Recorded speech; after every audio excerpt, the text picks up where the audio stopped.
Hey, welcome back to another video. So I've printed some things since I've recorded the last video. It's like some Nerf mods, cool robot that turns into a TARDIS.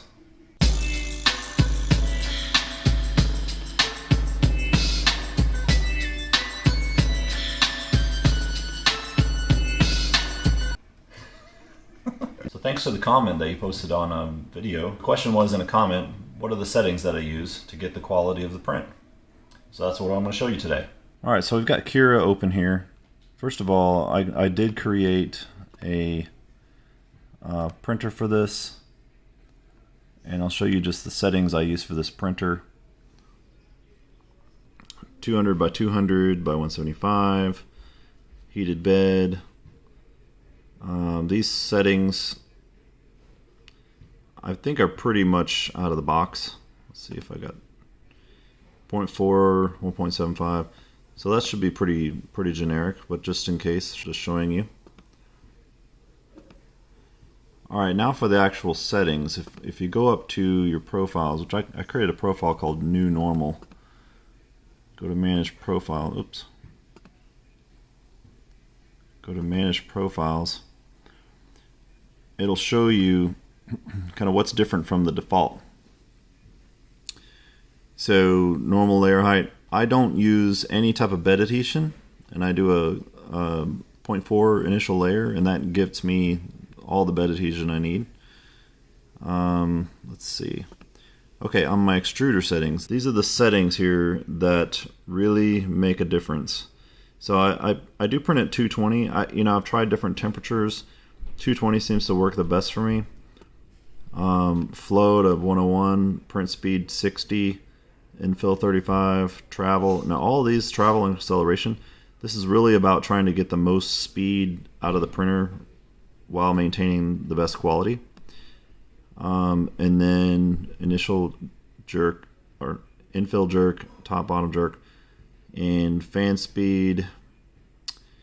I do lift the head and overhang 45 for supports. So a lot of times I don't even do supports, but when I do have to do supports, I do a 45 degree. It prints just fine doing that.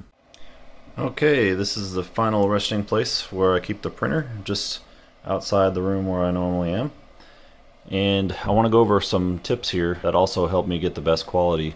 So in another video I showed you this custom fan blower with these fans. This has done a great job. The silicone wrap has done a really good job. This glass has been perfect. I use these clips. My build plate was not flat, so that's why I've got clips in different places, different ways to try to get it as flat as possible. Two tools I use the most are these pliers, which I found these pliers when I did my microwave fix video. They're insulated and they are extremely good.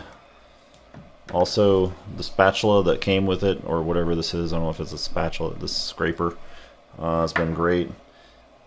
This sewing machine oil comes with a long pour spout. I use this directly on the rollers. And lastly, some regular rubbing alcohol. So once I finish printing, I just use a scraper and then it pops right off really easily. Then I'll take a little alcohol like that.